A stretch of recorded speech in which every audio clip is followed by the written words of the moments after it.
Đi muốn nhau cái rồi.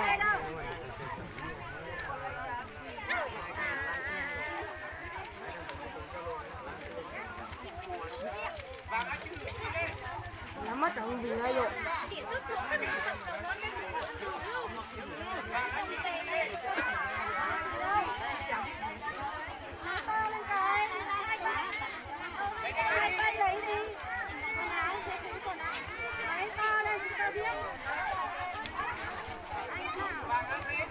Bây giờ cháu vào nhát rồi không gì.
Cha này là tới tăng này, rồi nó chơi được rồi.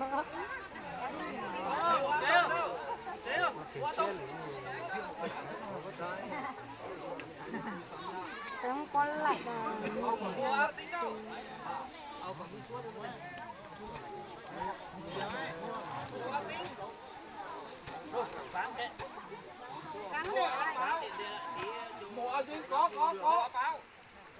bên làm to báo đây này. Để nhận sau. đi thì cửa đâu Được chưa? Ai trước đó để đấy gọi chiếc người trước không đánh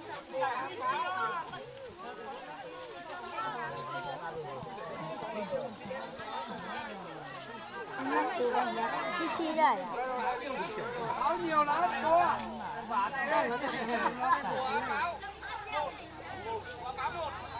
A, B, C. Nếu như mất một bình.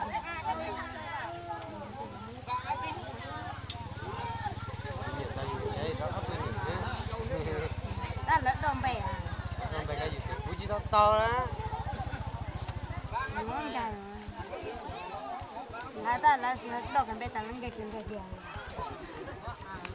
Gì lúc còn không lại thằng rồi cho cái này. Anh nhớ chúng tè.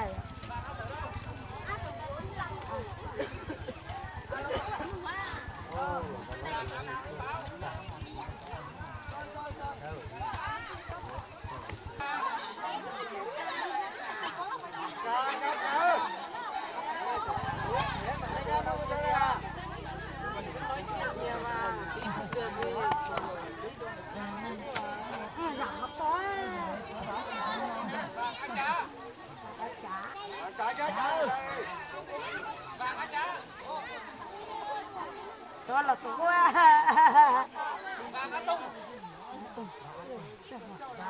Nó luôn bè.